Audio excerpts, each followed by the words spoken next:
What's up, sunshine? I'm Coy Wire. This is CNN 10. It is Tuesday, March 11th. Thank you for spending part of your day with us right here on CNN 10, where we're going to get 10 minutes of news from around the world, fueling our minds, and we'll have a little bit of fun too.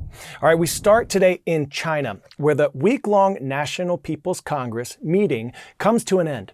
This is China's largest political meeting of the year, where political leaders and delegates of the nation's legislature from across the country meet in Beijing. China is a socialist state with a unified system of governance where one party, the Chinese Communist Party, leads the nation's one branch of government, the National People's Congress. In this week-long convening of China's rubber-stamp legislature, the Chinese government reveals the Communist Party's plans, setting the tone for the year ahead. This means there is no debate. There are no changes to the agenda, and delegates are expected to implement the policies adopted by the CCP. The economy was at the top of this meeting's priorities for 2025.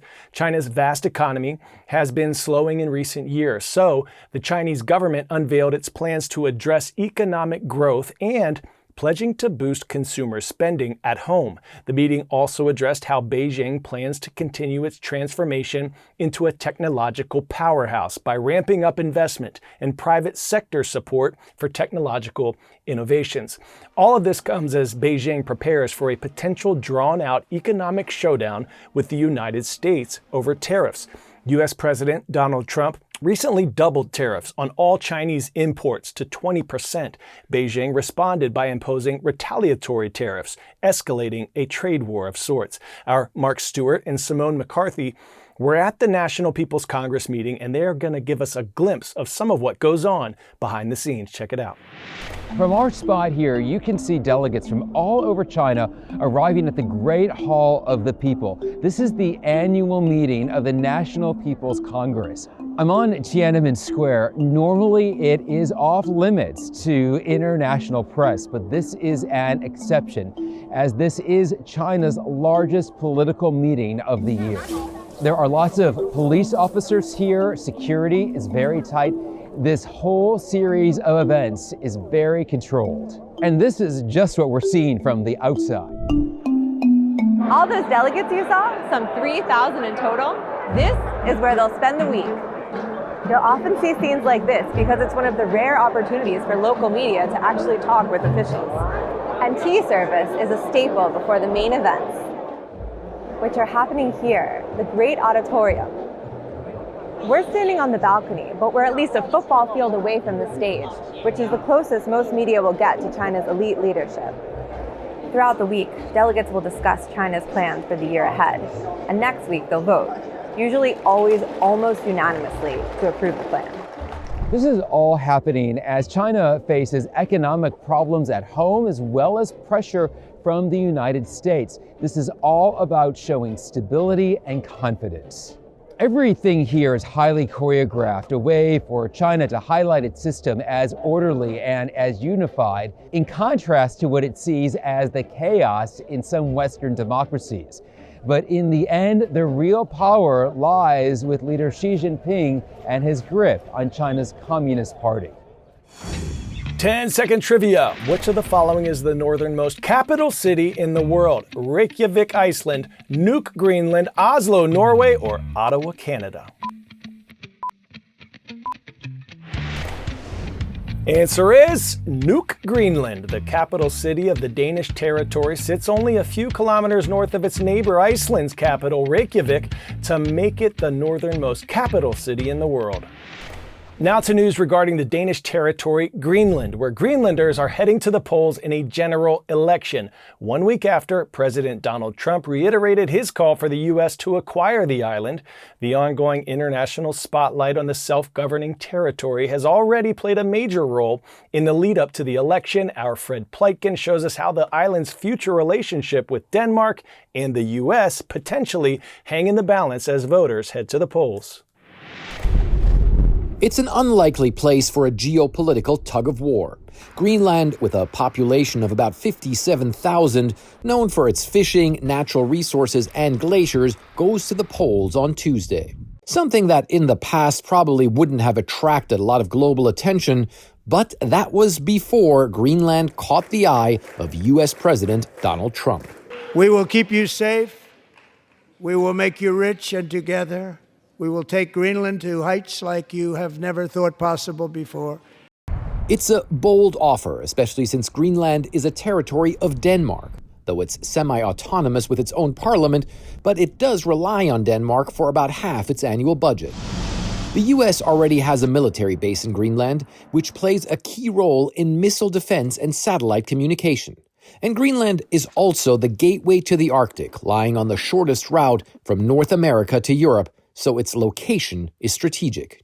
But if forced to choose between the U.S. and Denmark, many Greenlanders say they prefer another option. We don't want to be Danes. We don't want to be Americans. We want to be Greenlandic. It's a question of identity that many Greenlanders feel is at the heart of the selection. We need to be independent. We need that identity for our people in the Arctic. I hope Greenland to get more out of in the world picture. Right now it's just dependent on Denmark and the money we're getting from there. Most of Greenland's main political parties support independence for Greenland, which can be declared if a referendum passes and the Danish parliament approves. But they differ on how soon that should happen, with one party saying Greenland should cut ties immediately. Let's hope for a quick process. But as soon as we start that process, we have several other things that will start. One of them will be defense negotiations with the United States about the defense of Greenland when we are independent. Trump's comments are also reverberating in Denmark itself, which recently said it will spend more than $2 billion to boost Arctic security and admitted it had neglected Greenland's defense for years. It's a relationship that could soon change if Greenland steps up its pursuit of independence or uses its leverage to negotiate a better deal with Denmark. There will be a new government, and it will put a tremendous pressure on the Danish government to have a position, a real position in terms of if Greenland wants independence, what will the cost be?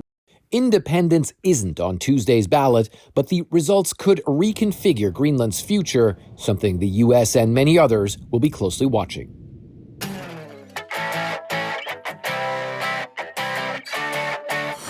Today's story getting a 10 out of 10, a plant-based meat with a technological twist. Folks at a tech conference in Barcelona got to try 3D printed faux meat. Yes, it's a thing. It's created by the company Nova Meat. The plant-based shredded beef is printed layer by 3D layer, and the company believes it's the answer to sustainably producing a meat substitute that's almost like the real thing. So, how does it taste? Let's hear from some of the folks who tried it.